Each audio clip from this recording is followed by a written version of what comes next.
সংগ্রামের ইতিহাসে নেতাজি সুভাষচন্দ্রের নাম সোনার উপরে লেখা হয়। সেই মহান দেশনায়ককে শ্রদ্ধা জানাতে আমাদের আজকের নিবেদন গ্রেড ওয়ানের ছাত্রছাত্রীদের নাটক আমি প্রকাশ করছি।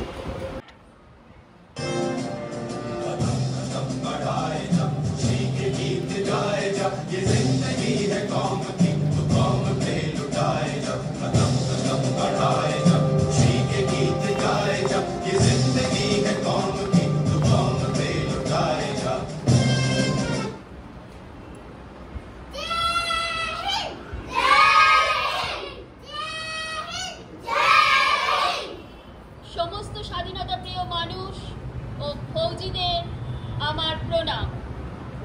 বন্ধুগণ, আজ আমার জীবনের সবচেয়ে গর্বের দিন, কারণ ভারতের স্বাধীনতার জন্য ব্রিটিশদের বিরুদ্ধে যুদ্ধ করতে যে শিক্ষিত সেনাদল তৈরির স্বপ্ন আমি দেখেছিলাম তা সফল হয়েছে।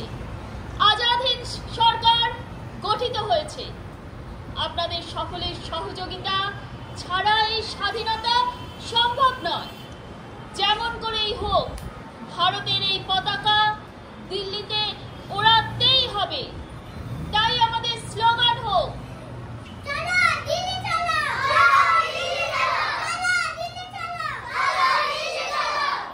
বন্ধুগণ, মনে রাখবে, শত্রুদের সঙ্গে আলোচনার মাধ্যমে, ভিক্ষার মাধ্যমে স্বাধীনতা আসতে পারে না।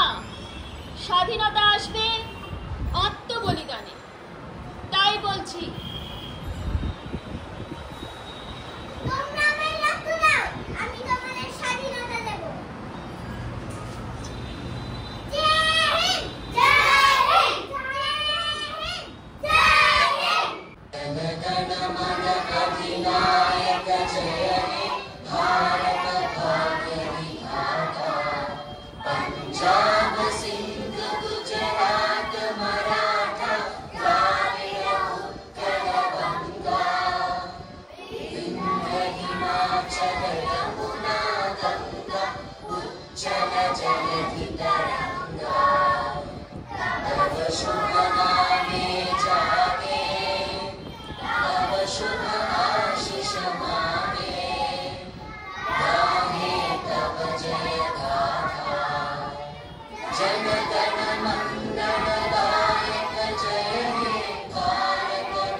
जय हे